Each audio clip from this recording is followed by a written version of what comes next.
আজ বেলা ৩টায় অর্থমন্ত্রী আমির খসরু মাহমুদ চৌধুরী জাতীয় সংসদে প্রস্তাবিত বাজেট উপস্থাপন করবেন। এটি হবে সদ্য গঠিত বিএনপি নেতৃত্বাধীন সরকারের প্রথম এবং দেশের ইতিহাসে সবচেয়ে বড় বাজেট। এ নিয়ে সবশেষ পরিস্থিতি জানাতে সংসদ ভবন প্রাঙ্গণ থেকে যুক্ত হয়েছেন সাব্বির রোজ।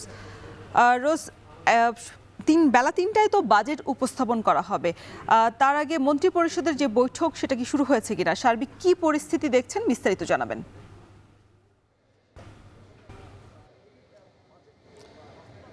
রওশন, আপনি যেমনটি বলছিলেন যে বাজেটের পূর্বে মন্ত্রিপরিষদের যে বৈঠকটি সেটি ঠিক 10টায় শুরু হয়েছে। আমরা দেখেছি যে কিছুক্ষণ আগে সরকারের সব মন্ত্রীরা তারা এসেছেন, প্রতিমন্ত্রীরাও এসেছেন, তারা আসলে সংসদের ভেতরে তাদের বৈঠকটি চলছে। এটি মূলত যে বাজেটের সম্ভাব্য আকার ধরা হয়েছে 9,38,000 কোটি টাকা, সেই সম্ভাব্য আকারের বিষয়টি নিশ্চিত হবে এই বৈঠকটির মাধ্যমে, আমরা এমনটি জানতে পেরেছি। এবং কিছুক্ষণ আগে আমরা দেখেছি যে অর্থমন্ত্রী তিনি কিন্তু আমাদেরকে জানিয়েছেন যে এই যে সীমিত সম্পদের মধ্যেই দেশের সব মানুষের কথা মাথায় রেখেই মূলত এই বাজেট করা হয়েছে এবং এখানে সব শ্রেণী পেশার মানুষের কথা তিনি বলেছেন। বিশেষ করে হতদরিদ্র মানুষের কথা কিন্তু তিনি বারবারই বলেছেন যে সেই পিছিয়ে পড়া জনগোষ্ঠী এবং হতদরিদ্র মানুষের কথা চিন্তা করেই এবারের বাজেট পেশ করা হচ্ছে। এবং ঠিক 3টায় এই যে জাতীয় সংসদের এই কক্ষ থেকেই মূলত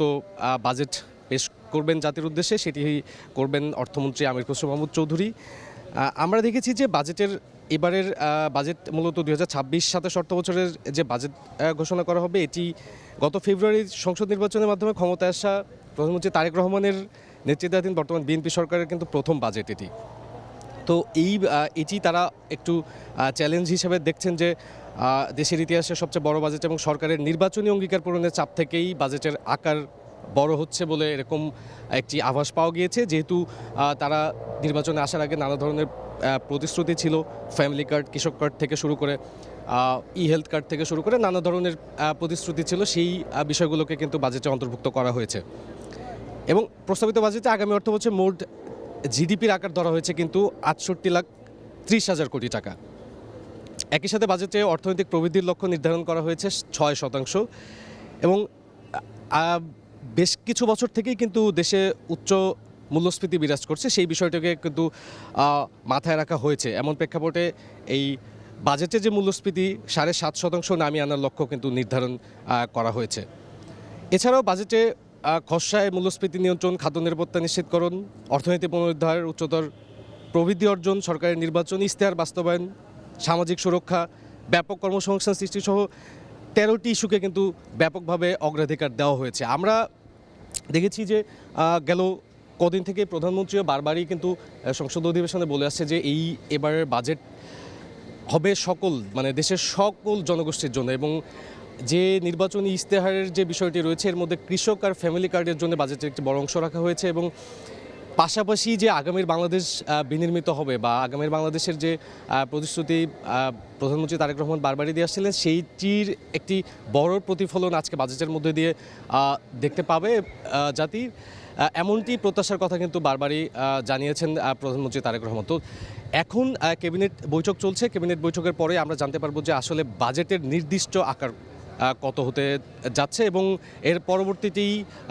আজকে যে 5ম দিনের অধিবেশন চলছে, অর্থাৎ এই সরকারের দ্বিতীয় সংসদ অধিবেশন আজকে 5ম দিন, অর্থাৎ বাজেট অধিবেশনের 5ম বৈঠক, সেই বৈঠকের শুরু হবে 3টায়। এবং ঠিক সেই সময়ে অর্থমন্ত্রী আমির খসরু মাহমুদ চৌধুরী সেই 3 ঘন্টার একটি বাজেট সেটি তিনি নিজে পড়ে জাতির উদ্দেশ্যে পেশ করবেন। এবং এর পরপরই আসলে জানা যাবে যে আসলে কোন বিষয়গুলোকে অগ্রাধিকার দিয়ে এই বর্তমান সরকার এগোচ্ছে।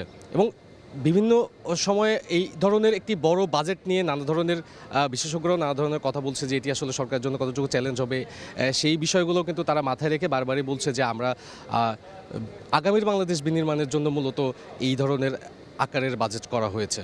তো রওশন, এখন এই মিটিংটি চলছে, শেষ হলে আমরা বাজেটের নির্দিষ্ট সংখ্যাটি জানতে পারবো এবং পরবর্তীতে ঠিক 3টায় আজকের বহুল কাঙ্ক্ষিত যে 2026-27 অর্থবছরের বাজেট সেটি পেশ করবেন অর্থমন্ত্রী। রওশন। ইতিহাসের সবচেয়ে বড় বাজেট উপস্থাপনের আগে সংসদ ভবনে এই মুহূর্তে মন্ত্রিপরিষদের বৈঠক চলছে। সে বিষয়ে বিস্তারিত জানাচ্ছিলেন আমার সহকর্মী সাব্বির রোজ।